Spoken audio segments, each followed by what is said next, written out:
But sexual relations continue on into quite old age for many, many people. And there's obviously physical problems might arise with diseases of ageing, such as arthritis. So there are problems, and that perhaps they could refer them to a sexual therapist or someone of that ilk for some advice in that area.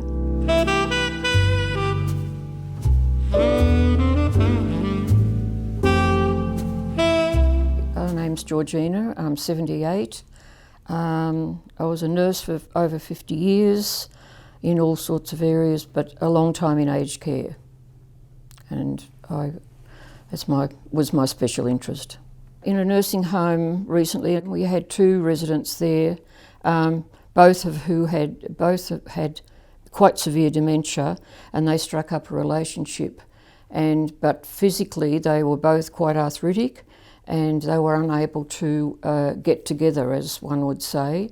And the staff actually came to me about that because the management were insisting that the nursing staff help these 2 people physically get together, and they were upset by that. They felt the staff were embarrassed by it, and they felt it wasn't their role, and it became quite a big issue.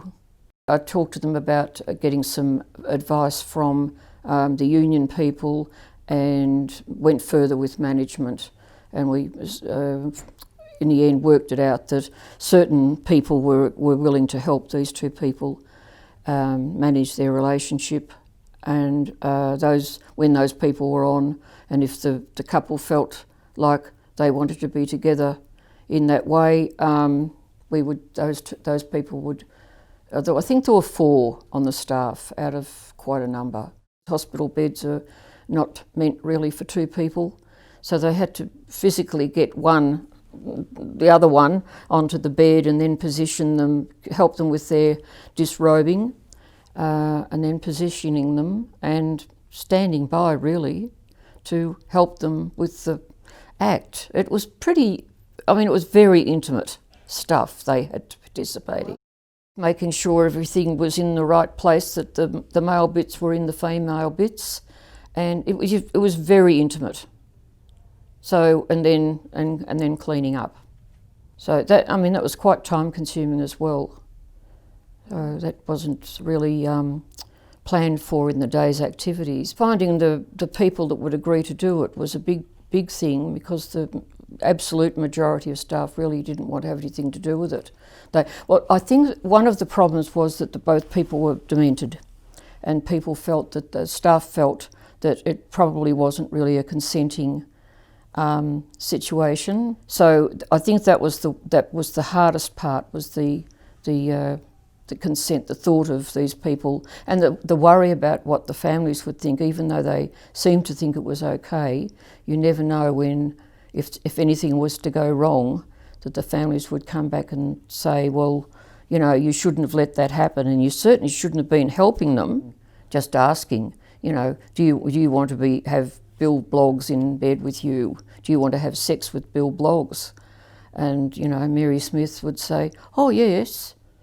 They appeared to enjoy the actual physical act, and certainly they enjoyed the cuddling, and there was quite a bit of that. It tended to be me that was having a chat, and I think because I was about the oldest on the staff, they left it to me to do that, because they felt that I was understanding. I think I probably said something like, can we have a chat about Mum?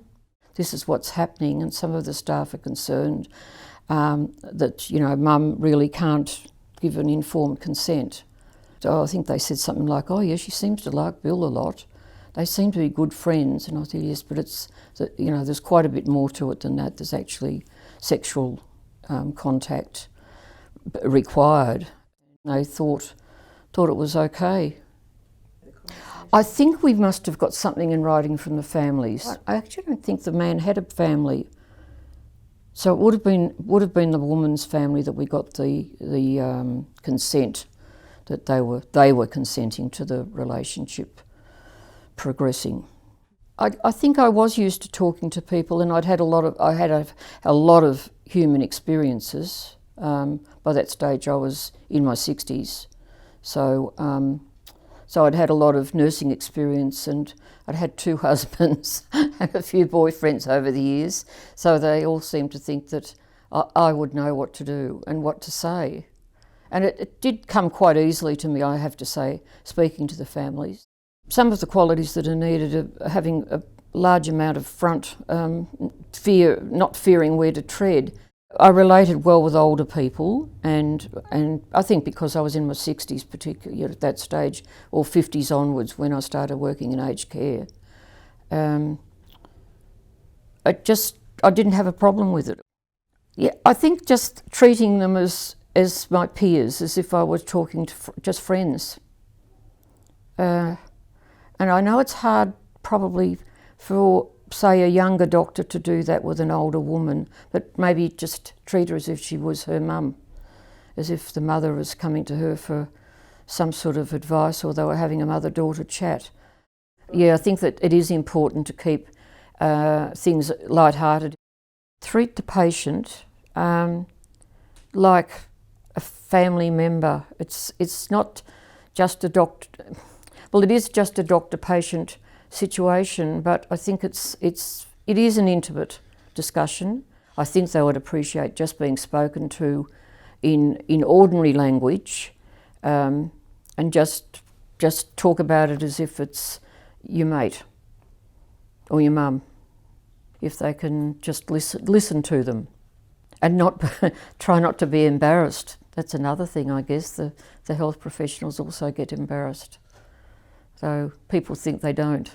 Well, they do need to understand that older and old people do continue to have sexual relations, and they may be quite different to what they were when they were in their 20s, but it's not joking matter. It's quite a serious thing. They still love their partners or not, but the sexual relations do continue into old age. But I think they just need to understand that occurs.